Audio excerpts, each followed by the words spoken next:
হরে কৃষ্ণ, স্বাগত বন্ধুরা। খেজুরের লালি দিয়ে কুলা পিঠা খাওয়ার স্বাদই আলাদা। তো ঝটপট আজ বানিয়ে নিলাম কুলা পিঠা।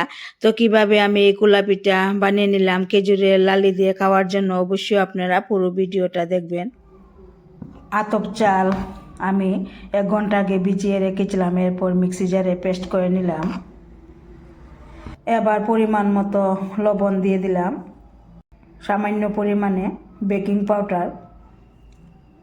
তো এবার খুব ভালোভাবে লবণ আর বেকিং পাউডার মিশিয়ে নেব। ব্যাটারটা ঠিক এইরকমই থাকবে।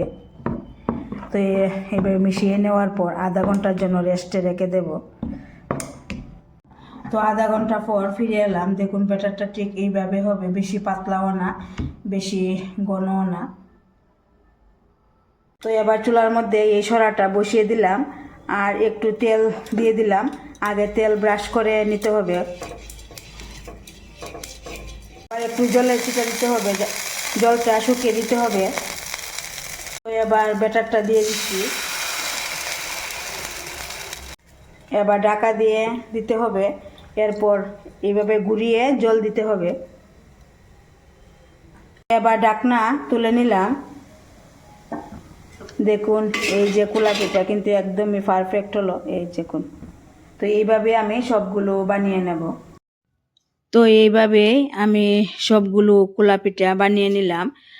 আর এই কুলা পিঠার সঙ্গে লালি হলে তো একদমই দারুণ লাগে। তো আজ এই কুলা পিঠার সঙ্গে লালি নিয়ে এলাম।